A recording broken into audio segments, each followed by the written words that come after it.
A young man from a primitive African tribe named Cam shows a unique way of sleeping, which is sleeping in a tree that is not too high from the ground. Before sleeping, he first checks whether the tree trunk is strong enough to support his body weight. Every time he climbs the small tree, he shakes it hard to make sure it is sturdy enough. Usually, if the tree can bend up to 90 degrees without breaking, it is considered to meet the standards. If the tree is not strong enough, sleeping on it can be very dangerous because the tree can break and he falls. But that's not enough. The branches of the tree above must be full enough so that Cam feels comfortable when sleeping on it. If both of these conditions are met, Cam will immediately lie on it, curl up and cover himself with a blanket to sleep. Although for us it looks very uncomfortable, for us it is not a problem. For him there is nothing safer than sleeping in a tree.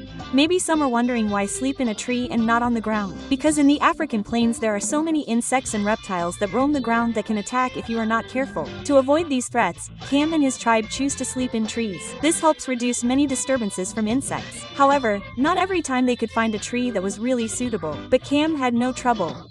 He would wrap the tree trunk with the sarong he brought and then get into it so that it created something like a simple hammock. Although sleeping like that was not very comfortable, it was still much better than sleeping on the ground. Sometimes Cam also slept in trees that were slightly higher than the ground, not because there were no small trees anymore, but to avoid large predators. As a nomadic tribe, they sometimes had to enter the territory of lions to graze their livestock, and at that time they would choose to sleep in a higher tree for their safety. What do you think about this unique way of sleeping? Would you like to try it?